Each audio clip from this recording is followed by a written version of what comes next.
Amazing world of science എന്ന എൻ്റെ YouTube ചാനലിലേക്ക് നിങ്ങൾക്ക് എല്ലാവർക്കും സ്വാഗതം. കൂട്ടുകാരെ, പുതിയൊരു വീഡിയോയിലേക്ക് എല്ലാവർക്കും സ്വാഗതം. ഇന്ന് രാവിലെ അടിപൊളി പൊങ്കൽ ബ്രേക്ക്ഫാസ്റ്റായിട്ട് ഉണ്ടാക്കാമെന്ന് വിചാരിച്ചു. പൊങ്കലും ചട്നിയും വന്നിട്ട് നല്ല ഒരു കോമ്പിനേഷനാണ്. അപ്പോൾ അതിൻ്റെ വാസന ഉണ്ടാക്കുമ്പോൾ തന്നെ നമ്മൾക്കത് തിന്നാനായിട്ട് അങ്ങനെ കൊതി പിടിച്ചിരിക്കും.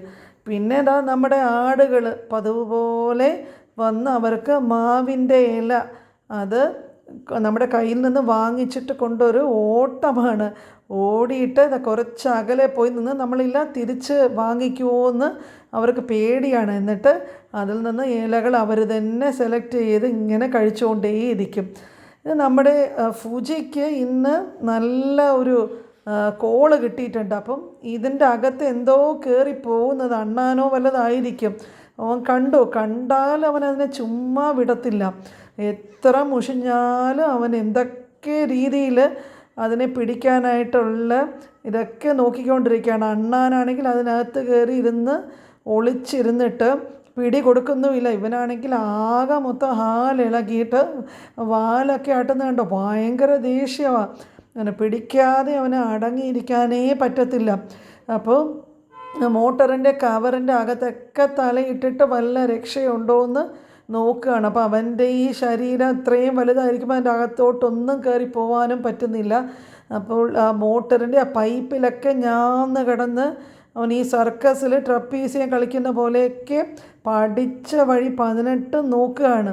നോക്കിയിട്ടൊന്നും ഇത് വല്ലതും നടക്കുന്ന കാര്യമാണോ?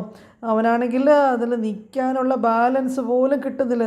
ഞാന്ന് കിടന്ന് തൂങ്ങിക്കിടന്ന് ആണെങ്കിലും പിന്നെയും എന്താ അതിനൊരു പരിഹാരം എന്ന് പറഞ്ഞ് അവൻ്റെ കുഞ്ഞ് തലയിലുള്ള എല്ലാ ബുദ്ധിയും പ്രയോഗിച്ച് താഴെ ഇറങ്ങി വേറൊരു വശത്തിൽ കൂടെ കയറി അവിടെ നിന്ന് കയറിയാൽ വല്ലതും രക്ഷയുണ്ടോ എന്ന് പറഞ്ഞ് 2 കാലിലൊക്കെ നിന്ന് അത് അവന് വിടുകയില്ല. അങ്ങനെ പരിശ്രമശാലിയാണ്. ഇപ്പോൾ ഞാനൊക്കെ ആലോചിക്കും, കുറച്ച് നോക്കിയിട്ട് നടന്നില്ല എന്നുണ്ടെങ്കിൽ മുഷിഞ്ഞിട്ട് നമുക്കിതൊന്നും പറ്റില്ല എന്ന് പറഞ്ഞ് വിട്ടിട്ട് പോയി. ഇവനാളങ്ങനെയല്ല. ഇവന് വന്നിട്ട് എന്തെങ്കിലും ഒന്ന് കണ്ടു പോയാൽ പിന്നെ ആര് വിളിച്ചാലും അതിൽ നിന്ന് പിൻവാങ്ങുന്ന പ്രശ്നമേ ഇല്ല. അപ്പം ഈ മൃഗങ്ങളാണെങ്കിലും അവരുടെ ആ ക്ഷമയും അവരുടെ ആ കഠിന പ്രയത്നമൊക്കെ നമുക്ക് മതിക്കാതെ അഭിനന്ദിക്കാതെ വഴിയില്ല. നിരാശനാണെങ്കിലും അവനൊന്നുകൂടെ ഒന്ന് ശ്രമിച്ചാൽ വല്ലതും നടക്കുമോ എന്ന് പറഞ്ഞത് ആ തിരിച്ചും പഴയ വഴി തന്നെ കയറി പിന്നീട് ഇങ്ങനെ നോക്കുകയാണ്. ഇങ്ങനെ ആകെ മൊത്തം അവൻ ക്ഷീണിതനായി. ഇനിയിപ്പം ഇളിഭ്യനായിട്ട് ഇതൊന്നും നടക്കാതെ വരാനും അവനൊരു വിഷമം. അപ്പം ഞങ്ങളൊക്കെ ഇത് നോക്കി നിൽക്കുന്നതുകൊണ്ട് അവൻ എപ്പോഴും അങ്ങനെയാണ്. ആൾ വലിയ ഒരാളാണെന്ന് ജാട കാണിച്ചിട്ടുള്ള ഇരിപ്പാണ് മിക്ക സമയത്തും. ഇപ്പം നമ്മുടെ മുമ്പിൽ അങ്ങനെ തോറ്റ് വരാനായിട്ട് അവന് ആകെ മൊത്തം ഒരു നാണക്കേട്. ഇപ്പം നമ്മളെയൊക്കെ കാണിക്കാനായിട്ട് അവൻ പിന്നെ അത് തള്ളിയിടാൻ അതിന് നല്ല ഭാരമാണ്. ഈ മെറ്റൽ കൊണ്ടിട്ടുള്ളൊരു കവറാണ് ഈ മോട്ടറിന്. അപ്പോൾ അതൊന്നും അവന് തനിയെ തള്ളി നീക്കാനൊന്നും പറ്റില്ല. പക്ഷേ അവന് ശ്രമിക്കുന്നത് ഞാനതാ ഈ ആദ്യം കുറച്ച് എഡിറ്റ് ചെയ്തിട്ട് ഇത് കാണിക്കാമെന്ന് വിചാരിച്ചു. പക്ഷേ അങ്ങനെ കാണിക്കുകയാണെങ്കിൽ അവൻ്റെ ഈ പരിശ്രമമൊക്കെ നിങ്ങൾക്ക് മൊത്തം കാണാൻ പറ്റാതെ പോകും. അപ്പോൾ അതാണ് ഞാൻ ഈ അൺഎഡിറ്റഡായിട്ട് ഇവൻ്റെ അഭ്യാസങ്ങളും സർക്കസും മൊത്തം 2 കാലിൽ നിൽക്കുന്നതൊക്കെ കാണുമ്പോൾ തന്നെ നമ്മൾക്ക് ചിരി വരും. അപ്പോൾ ആ ഒരു പരിപാടിയായിട്ട് അവനിങ്ങനെ കുറേ നേരം നോക്കി.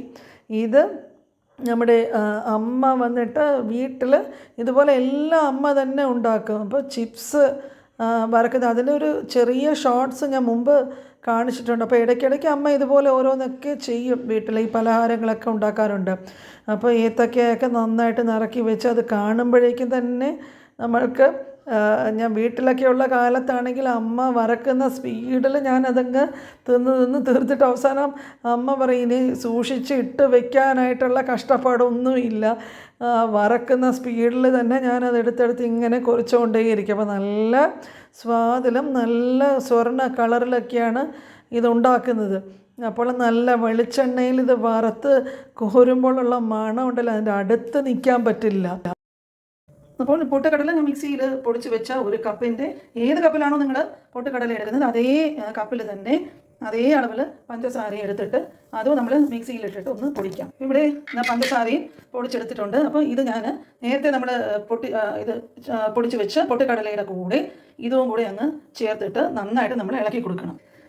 അപ്പോൾ പൊടിച്ച് വെച്ച പൊട്ടുകടലയും പഞ്ചസാരയും കൂടെ ചേർന്ന് നമ്മൾ നല്ലോണം, ഇത് വളരെ എളുപ്പത്തിൽ അധികം കഷ്ടപ്പാടുമില്ലാതെ നമുക്ക് ഉണ്ടാക്കിയെടുക്കാൻ പറ്റുന്ന, എളുപ്പത്തിൽ ചെയ്യാൻ പറ്റുന്ന ഒരു സ്വീറ്റാണ് ദീപാവലിക്കായിട്ട്. നമ്മൾ എന്നിട്ട് നെയ്യ് നന്നായിട്ട് ഉരുക്കിയിട്ട് വന്നിട്ട് കുറച്ചായിട്ട് നമ്മൾ മിക്സ് ചെയ്ത് മാവിൽ ഇത് ആഡ് ചെയ്യുക. കുറച്ചായിട്ട് ഇതിൽ നമ്മൾ ഇങ്ങനെ ആഡ് ചെയ്ത് നന്നായിട്ട് മിക്സ് ചെയ്ത് എടുത്തിട്ട് പിന്നെ നമ്മൾ ഉരുണ്ടകളാക്കി എടുക്കുക ചെയ്യുന്നത്. അപ്പോൾ ഇതുപോലെ നമ്മൾ നല്ല ചൂട് നെയ്യാണ്, അതുകൊണ്ട് കൈ കൊണ്ട് മിക്സ് ചെയ്യാതെ ഒരു തവി വെച്ചിട്ട് ഇത് കുറച്ചുകൂടെ മിക്സ് ചെയ്യണം. കാരണം നമ്മൾ ഈ ഉണ്ട പിടിക്കാനായിട്ട് ഈ പാകത്തിൽ നിൽക്കുന്ന പോലെ കുറച്ചുകൂടെ നെയ്യ് ആവശ്യമുണ്ട് ഇതിന്. നെയ്യുടെ ചൂടിൽ നമ്മൾ അപ്പം ഉരുണ്ടകളായിട്ട് പിടിച്ചാൽ നമുക്കത് കൈ കൊണ്ട് പിടിക്കാൻ പറ്റുന്ന ചൂടിൽ അത് പിടിച്ചിട്ട് നമ്മളിതിനെ നന്നായിട്ട് ഉള്ളം കയ്യിൽ വെച്ച് പ്രസ് ചെയ്ത് ഇങ്ങനെ ഉണ്ടകളാക്കി എടുത്തിട്ട് ഇങ്ങനെ ഒന്നൊന്നായിട്ട് ഇവിടെ റെഡി ആയിക്കൊണ്ടിരിക്കുകയാണ്. കുഞ്ഞു വ്ളോഗ് എല്ലാവർക്കും ഇഷ്ടപ്പെട്ട് കാണുമെന്ന് വിചാരിക്കുന്നു. തുടർന്ന് എന്നെ സപ്പോർട്ട് ചെയ്യുക, ഷെയർ ചെയ്യുക. അടുത്ത വീഡിയോയുമായി